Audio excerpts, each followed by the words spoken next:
Welcome back to Cybersecurity Unmasked, the deep dive by IT BizTech. Great to be back. We're still riding the high, really, from our last conversation. We talked about how implementing those zero-trust security principles completely halted a pretty sophisticated ransomware attack for one of our Toronto law firm clients. Yeah, that was a powerful case study. It really was a fantastic reminder that defense works, but it absolutely has to be proactive. It absolutely relies on that proactive investment. And right now, well, the Canadian government is putting some serious federal resources behind that exact need. Okay, yeah, let's unpack this. It's a massive commitment we're talking about. Canada just allocated $10.3 million to the Cybersecurity Cooperation Program, or CSCP 2025. Now, this is a 5-year initiative, and for anyone running a business right here in Toronto, this is a crucial signal. It signals that cybersecurity is now truly a national economic priority. Exactly. This isn't just like theoretical money floating around Ottawa. It's real capital aimed squarely at building tangible capability right here in the private sector. So our mission today really is to dive deep into what the CSCP is trying to achieve. Right. Why this funding is so necessary right now. And maybe most importantly, because, we at IT BizTech want you prepared, how Toronto businesses can actually leverage this national priority, even if, and this is key, even if you missed that immediate application window. Okay, let's start there. The urgent why. $10.3 million over 5 years, that's a significant chunk of change. It is. It really indicates the threat environment has, reached an unacceptable level, wouldn't you say? What's driving that urgency? The funding is a direct countermeasure. It's a response to a cyber threat landscape that is just rapidly escalating and crucially becoming commoditized. Commoditized, meaning? Meaning it's easier than ever to get into the game. What's fascinating here, maybe alarming is a better word, is that the sheer scale of the risk isn't limited anymore to, sophisticated state actors with huge resources. Okay, give us some insight behind the hard numbers. We've been tracking them. We saw ransomware victims increase, a startling 67% year over year in the first half of 2025 compared to 2024. Yeah. That's not a linear increase. That's an exponential curve. What is driving that massive jump? It's the industrialization of crime. Plain and simple. We are talking about cybercrime as a service, or RAS, ransomware as a service. Right. Okay. This is the key insight, really. RAS lowers the barrier to entry so dramatically. You don't need highly technical skills anymore to deploy complex, really damaging attacks. So it's like a subscription model. It is a subscription model for criminal activity. If you can rent software online, you can pretty much rent a ransomware kit. Wow, that's accessible. It is. And look, the Canadian Centre for Cybersecurity tracked 88 active ransomware groups in just 6 months. And get this, 35 of those were completely new. 35 new groups in 6 months. Yeah. That turnover just shows how fast the criminal market is evolving and, frankly, just expanding. And the financial toll is just staggering. Beyond the big headlines, we know Canadians reported over, $530 million stolen through fraud and scams back in 2022 alone. That money isn't just vanishing into thin air. It's being siphoned right out of our local economy, and it's hitting our small, mid-sized businesses, the hardest. Absolutely. So if you are a Toronto business, maybe you're handling sensitive customer data, could be legal, health, financial info, or even if you just rely on reliable IT systems to operate day-to-day. This fund, this CSCP, directly addresses your risk profile. Okay. The government has clearly recognized, look, they cannot secure the nation without the private sector stepping up and leading the charge in their own defense. Right. And speaking of that national defense angle, this $10.3 million, it isn't just a random drop of cash, is it? No, not at all. It's strategic. It's a cornerstone of Canada's new national cybersecurity strategy, which they unveiled earlier this year, back in February 2025. That's right. And this strategy, it's built on 2 core principles, and I think these really affect every potential applicant. Right? But the holistic view is absolutely essential. The first principle, whole of society engagement, well, that's basically the government acknowledging, hey, we can't do this alone. Right. It means bringing everyone to the table. Federal government, yes, but also academia, indigenous communities, and most importantly for your listeners, the private sector. So practically speaking, yeah, let's say you're a mid-sized manufacturing firm out in Mississauga. Whole of society means they expect you to improve your own defenses, maybe even help pilot a new security tool alongside a university research team. Exactly. You're now part of the solution, not just a potential victim. Okay, that makes sense. And the second principle? The second principle is agile leadership. Yeah. They recognize that technology, I mean, the threat landscape especially, it just moves too fast for some rigid 5-year set-in-stone plan. Yeah, things change weekly, almost. Yeah, right. So this commitment to agility, that's why programs like the CSCP need to be continually refreshed, updated. They're looking for action, for tangible results, not just theory papers. Okay, so where is the money specifically going? The CSCP is designed to support the 3 major strategic pillars of that national strategy. And here's where it gets, I think, really interesting for potential future applicants, because this defines the type of projects that tend to score well. Exactly. The pillars prioritize the biggest risks. So Pillar 1 is protecting Canadians. This involves setting up bodies like the Canadian Cyber Defense Collective. Think of it as a multi-stakeholder group designed to share threat info rapidly and tackle those big national-level cyber challenges. Okay, national defense level. What's Pillar 2? Pillar 2 is about making Canada a global leader in cybersecurity. Ambitious. It is. And this translates into investing heavily in innovation and research, like, for instance, supporting the new Cyber Attribution Data Center at the University of New Brunswick. This is where a lot of that R&D grant money comes into play. Got it. R&D, innovation. Yeah. And Pillar 3. And finally, Pillar 3 addresses what you might call the core existential risk, protecting critical infrastructure. Okay, this is crucial. Absolutely essential, because when our hospitals, our power grids, transportation systems, major financial networks get compromised, it moves way beyond a localized IT issue. It becomes a full-blown public safety crisis. Right. So if your project, your solution, maybe protects critical supply chains, which is a massive vulnerability for the Toronto area, you align directly with Pillar 3. Okay, let's pivot then to the nuts and bolts, the practicalities. As we mentioned, the application window for this round of CSCP 2025 was August 14 to September 25, 2025. That window has closed. Right. Missed it for now. But, and this is a point we really want to hammer home, you must use this time now to prepare for the next opportunity. And to do that, you need to understand the rules. So this raises the important question. Who could apply and what were the limits? Yeah, the pool was actually quite broad. You had not-for-profits, research institutions, government bodies, Indigenous organizations, and, critically for many listeners, Canadian for-profit companies. Okay, so businesses were definitely included. And the dollar amounts.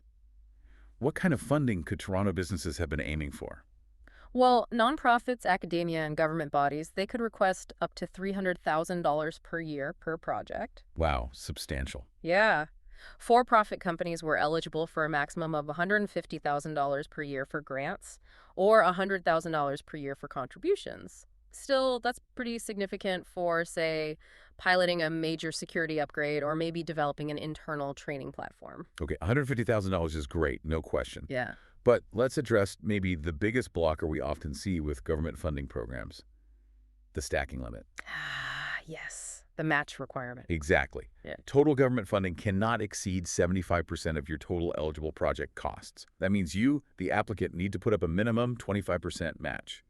For a true mid-sized firm, isn't that matching requirement often the hardest part, finding that cash? It certainly can be, especially if you're thinking purely cash matching. But, and this is the good news, that match doesn't have to be purely capital. It can be through in-kind contributions. In kind, like what? Well, think about the value of the time your senior IT staff dedicates specifically to developing and running the project, Okay. or the depreciation of hardware you use for it, maybe even software licenses that are dedicated solely to the R&D effort within the project scope. Ah, okay. The key is use this quiet period right now between cycles to learn how to meticulously track and document those in-kind costs. Because honestly, that preparation, that detailed accounting, is often what wins the grant next time around. That's highly actionable advice. Okay, so if we're using this time to prepare for the next cycle, what were the types of projects that successfully aligned with those 3 pillars we talked about? Yeah, they generally fall into 3 main streams. Stream 1 focuses on resilience, so that's about immediate defense capabilities, developing tools to prevent advanced cyber attacks, or maybe building out advanced, properly tested incident response playbooks. Okay, shoring up the defenses. Yeah. Stream 2. Stream 2 is innovation. This is the R&D stream. Looking into next-gen cyber tech, maybe projects addressing AI-powered threats, for example. We saw projects like the University of Sherbrooke getting funding to work on electrical grid protection under this stream. Right, forward-looking stuff. hmm And what about the smaller end of the spectrum? Where can a more typical local firm get involved? That's where Stream 3, collaboration, comes in. This stream focuses on things like best practice sharing, community awareness programs, maybe developing tools specifically designed for smaller organizations that, can't afford those big enterprise solutions. Could you give an example? Sure. Think about, say, 5 local law firms in Toronto pooling resources. They could work together to develop a shared, low-cost security training module, maybe tailored specifically to Ontario's regulatory compliance needs. Ah, okay. That's exactly the kind of collaborative, practical project the government wants to fund under Stream 3. Okay, let's talk specifically about the Toronto advantage here. Because we are not only a massive target, our financial sector, legal, healthcare, manufacturing, they're all magnets for cyber criminals. Huge targets. But we're also a massive hub for cybersecurity itself. Right. The local relevance is immense, you're right. Toronto businesses have this incredible proximity to world-class universities, U of T, TMU, York. Right on our doorstep. Exactly. This is your competitive edge when applying for future rounds. Applications that demonstrate genuine partnerships, maybe a private firm working hand in glove with university researchers to pilot a new threat detection system, those score significantly higher in the evaluation. Why is that? Because they directly fulfill that whole of society principle we mentioned earlier. It shows collaboration in action. Okay, makes sense. So circling back to the timeline, since the CSCP application window is closed for now, really must stress this. The next few months are the absolute best time to solidify your plans. Don't wait. Don't wait for the new funding announcement to drop. Start preparing your concept now. Start developing those partnership relationships. Start calculating your potential in-kind matching funds. Get ready. Preparation is absolutely key. And, that brings us really to the core of why we exist at IT BizTech, because beyond the grant application process, whether you land that $150,000 or not, you need an ironclad cybersecurity strategy today. Yeah, This is the real talk. This is about immediate action you need to take regardless of funding. you're absolutely right. And we always start with the fundamentals, the non-negotiable cyber hygiene basics. If you're a business owner listening right now, taking these steps won't just reduce your risk significantly, maybe by 80%, but they'll also make you infinitely more competitive for future grants or contracts. Couldn't agree more. Number 1, multi-factor authentication, MFA. We cannot stress this enough. We say it every time. And we'll keep saying it. Compromised credentials and exploited vulnerabilities account for something like 65% of successful attacks. MFA is the simplest, single highest impact way to close that front door. If you don't have MFA implemented across every single login, you are dangerously vulnerable, period. Okay, MFA first. And next, we have to talk about resilience when things do go wrong. Data backups.